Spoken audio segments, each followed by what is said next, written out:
वास्तविकताको अभिव्यक्ति आजको वचन शीर्षक रहेको छ शब्दहरूको अकाट्य प्रभाव। हितोपदेश 18 को 21 भन्दछ, जीवन र मृत्युको शक्ति जिब्रोमा हुन्छ, त्यसलाई प्रेम गर्नेहरूले त्यसका फल खानुपर्छ। शब्दहरूको शक्ति अकाट्य छ। यस कुरालाई वर्षौं अघि एक प्रसिद्ध वैज्ञानिकले गरेको अद्भुत प्रयोगले देखाएको छ। उनले पानीमा शब्दहरूको प्रभाव अध्ययन गरे। उनले पानीलाई छुट्टा छुट्टै जारमा राखी प्रत्येक जारलाई फरक शब्द बोले। केहीलाई उनले तिमी अद्भुत छौ, तिमी सुन्दर छौ जस्ता प्रेमपूर्ण शब्द बोले। ती जारहरूमा बनेका क्रिस्टलहरू सुन्दर र सममित थिए। अन्य जारहरूमा भने तिमी कुरूप छौ, तिमी निकम्मा हौ जस्ता नकारात्मक शब्द बोले, जसले विकृत र कुरूप क्रिस्टलहरू उत्पादन गरे। यो प्रयोगले एक महत्त्वपूर्ण पाठ दिन्छ। याद गर्नुहोस्, हाम्रो शरीर 70% भन्दा बढी पानीले बनेको हुन्छ। त्यसैले तपाईले आफैलाई भन्ने शब्दहरूले साँच्चीकै असर पार्छ।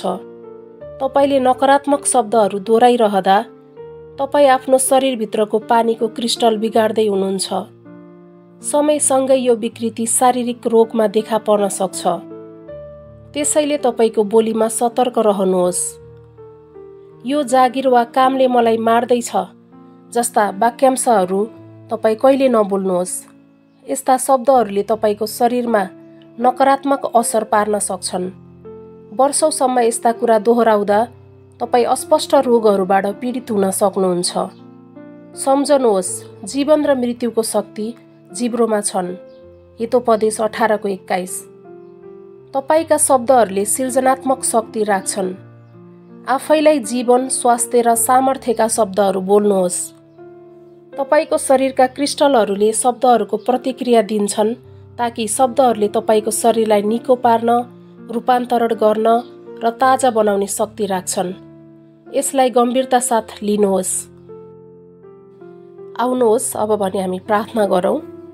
मेरा शब्दहरू परमेश्वरको वचनसँग मेल खान्छन्, जसले मेरो शरीर र मनमा जीवन, स्वास्थ्य र शान्ति ल्याउँछ।